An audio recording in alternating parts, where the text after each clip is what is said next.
Alright, good morning everyone. Today we are going to be going through some of this SI notation and engineering notation practice. I figured it might be nice if I made a little video here where we went through each of these problems. So, right here I'm on your SI and engineering notation practice. I'm on problem 1A. In problem 1A, we've got this tiny number, right? It's 0.00000000356 volts. Tiny number.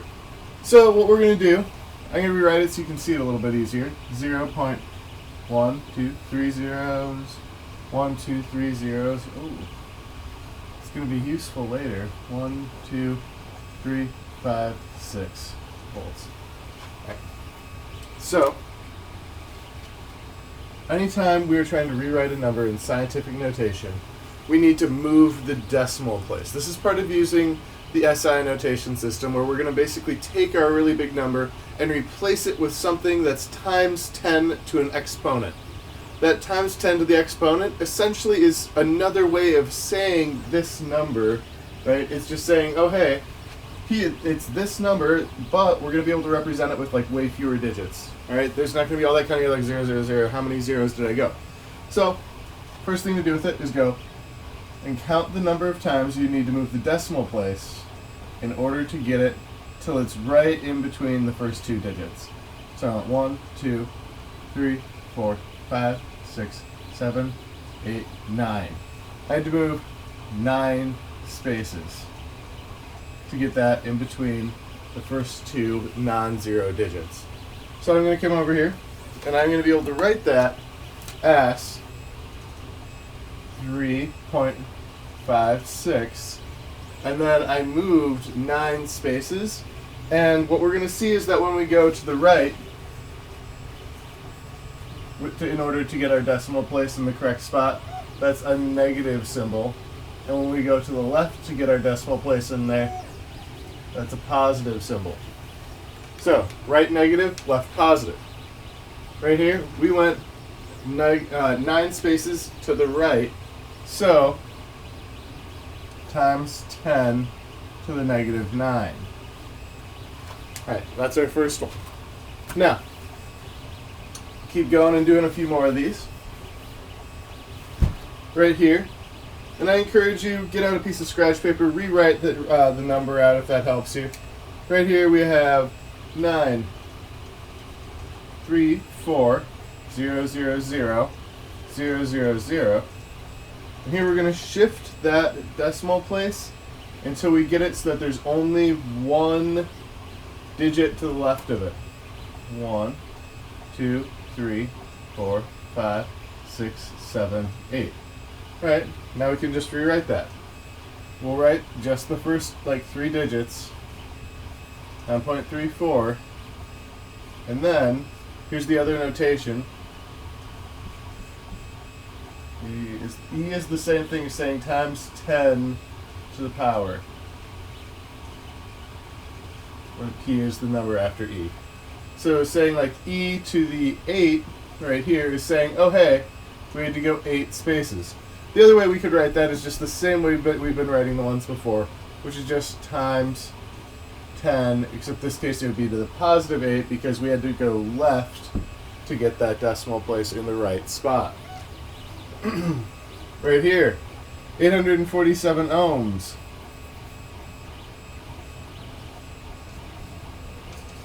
Well, let's make sure we keep our units on those previous ones. I used to not have units on this assignment. Everything looked weird to me. Alright, so here, even though this is a small number and convenience would say that I would leave this as is, if we're converting into SI notation, we are going to be making sure that we do everything in SI notation. The rules to that say there can only be one digit to the left of the decimal. So we'll go 1, 2, and we'll rewrite this as 8.47 times 10 to the second. That'd be ohms. Next up, we've got 0.00092 amps. We'll go and we'll move till we have our decimal place right in between the two digits. So it'll take us 1, 2, 3, 4. We went 4 to the right, so that is going to be 9.2, and then we'll say times 10 to the 4 amps. Oh wait, we went right. Better make that negative. Alright, last up for problem number 1. 3.51 gigawatts. Sorry, couldn't resist. 3510000. Edit this part out. Edit this part out. 3,510,000 watts. To do this one, we will go 1, 2, 3, 4, 5, 6 to get it right in there. So we will have 3.51 times 10 to the 6th watts. There we go. There's problem 1 all done. Take a look at it. Now we'll fast forward to the next set of problems. Alright folks, time for problem number 2 on our SI notation practice. Now problem number 2 is all about SI notation and engineering notation. It's going between them, it's using them together. So one thing to remember is we have SI prefixes. Those SI prefixes are on this table over here. I'll also be putting them up in pictures throughout the semester. They will be something that we will refer to a lot. Now, with those prefixes, what they do is they essentially replace certain numbers. So anytime we have something times 10 to the 3, instead of writing times 10 to the 3, we can just write a K for kilo. Anytime we have something like times 10 to the negative 6, we can write a mu. That's that little weird U that has an extra line on it. We can write that to represent times 10 to the negative 6. It's a lot of shorthand, and I know you might be like, wow, it seems like so much work to get all this down. Is it really going to save us time? It is, because we're going to be writing these numbers all year, so it's going to save us a lot of time throughout the year. Now, if we're looking over here, we have to express each of the following numbers in engineering notation. Make sure to move the units to the final number. So I put a unit on here because this stuff looks silly without a unit. Now, here we can have our first number. I like to rewrite these. 0.123, 123, 1, 2, 3, 5, 6 amps. Alright, that's a ton of zeros. Now, we're going to shrink that down a lot and make that a lot more legible or understandable by moving our decimal place. Now, with engineering difference, the key difference between that and SI notation is SI notation, we just moved until we got the decimal place right in between those first 2 digits, that we had 1 digit to the left of the decimal place. In engineering notation, we have to move by groups of 3, and we have to make sure that we move enough places that we have some numbers in front of the decimal place. It no longer has to be only one number in front of the decimal place, it just needs to be some numbers in front of the decimal place.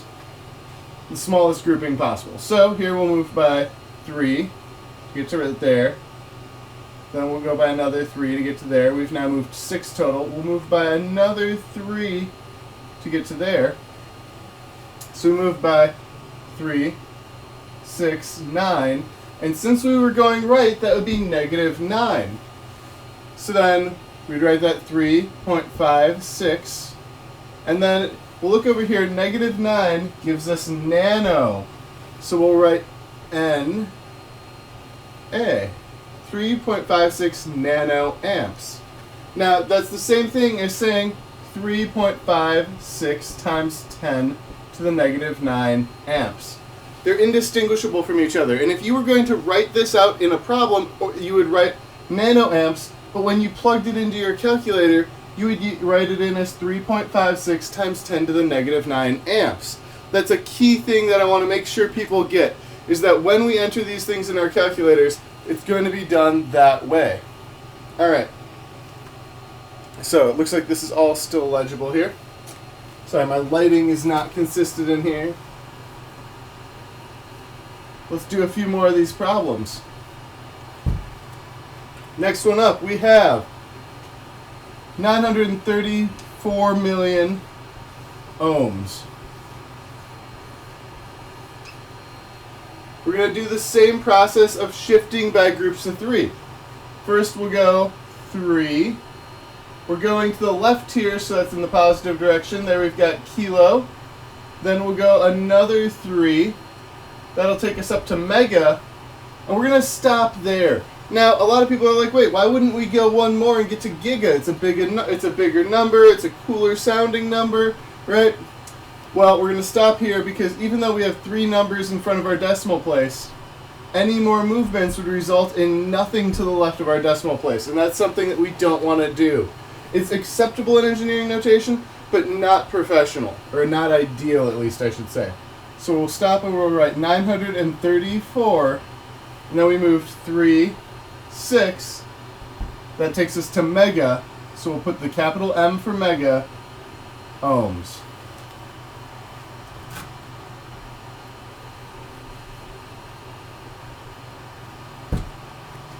Next up, we've got 847 volts.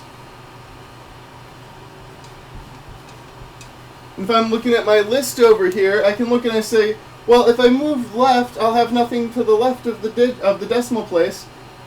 We're good here. This is a trick question. It's just here to be 847 volts. Sometimes you don't need to do anything with a number to make it look correct. All right, next up, we've got 0.00092 ohms. For this one, we're going to move the decimal place right there. All right, so we want 3 to the right. And now we'd have 0.92 milliohms, which we still don't want to do. We want something to the left of the decimal place. So we'll move that 3 more times, because we can only move by groups of 3, and we'll have to put a 0 after it. All right, we'll put that 0 in to fill in the gap. So now we'll have 920. We moved 3, we moved 6. Negative 6, since we're going to the right, is micro. And that was ohms. Now that again would be the same thing as writing 920 times 10 to the minus 6. This is just shorthand. It's to save us a little bit of time once we know how to do it. Last one we have in this problem is 3510000 watts. Should have been 1.21 gigawatts. Oh well. So we'll move by 3. We'll move by 6. We are going to the left, so that's 3.51 times 10 to the 6th watts, or 3.51 mega watts.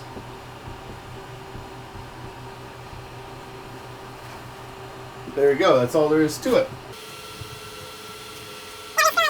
It's time for problem number 3. We are converting the numbers to the prefixes shown on the right. We're trying not to let units trip us up because units are just there to tell us what we're talking about. And now what we'll be doing is we're going to be converting between SI prefixes. Because I'll tell you right now, you don't really want to write something as 6800 picofarads, but there is a little bit of a convention that says that you write things as 6800 picofarads. Capacitors always are measured in picofarads, or at least one type of capacitor. So we're going to have to deal with that, even though we're really not dealing with capacitors much this year. Now, first things first, that's 6800 picofarads. So we can rewrite that as 6800, and now picos times 10 to the negative 12 times 10 to the negative 12. All right. And now we need to take that 6800 times 10 to the negative 12 and move it into some number times 10 to the negative 3. So that means to get from pico to milli, we're going to have to go 3, 6, 9. We're going to have to move the decimal place 9 places because the difference between pico and milli is 9, right? We have negative 12 for pico, negative 3 for milli. And so we will have to take that number, and we're going to have to move the decimal place 9. And since we are starting all the way down here, it's 9 to the left. It's 9 in the direction of positive, or left. So, 1, 2, let's jump by 3s, because we have to go in 9s. There's 3. There's 6. Another 3 is 9. So we started out at pico, we moved to nano right here, then we moved to micro right here, and then we moved all the way to milli using that one. Our answer being 0.0000068 millifarads. Not really a good unit to use for this, right? If anything, we should have moved to the other direction and said 6.8 femtofarads. Oh well.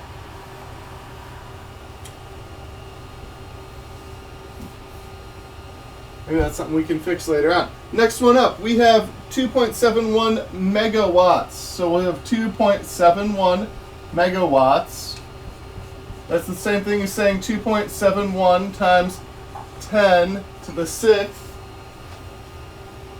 Now, we can come on down here, and we can say, alright, that was 2.71 times 10 to the 6th. We need to move to kilo. Well, that's moving to the right. So we're going to have to take that decimal place and move it to the right. See, megas here, kilos here, we're going in the direction of right. So 2.71. You erase that. We just need to move that decimal place 3. Since there wasn't anything in that space, we have to add that 0.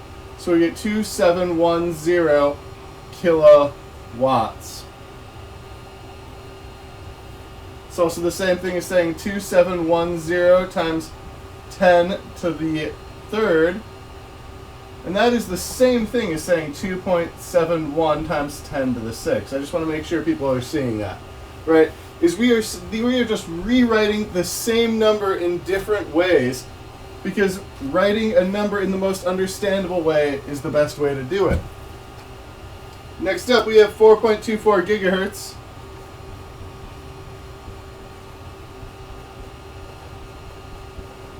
That's 4.24 times 10 to the 9th. Right? And now we want to move that into mega. It's going to be the same thing we were really doing before. So now we have 4.24. And since we're going from giga to mega, we are going to go 3 to the right. Add that 0 and get 4240 megahertz.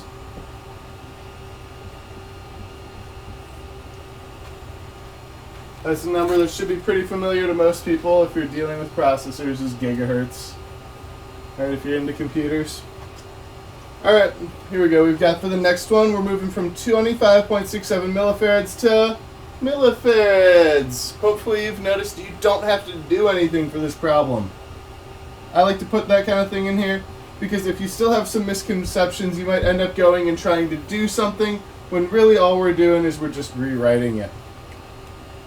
This last one, we're moving from nanoseconds to a more logical picoseconds for that number. We have 0.0127 nanoseconds, which is 0.0127 e, or times 10, since I've been using that notion, times 10 to the negative 9.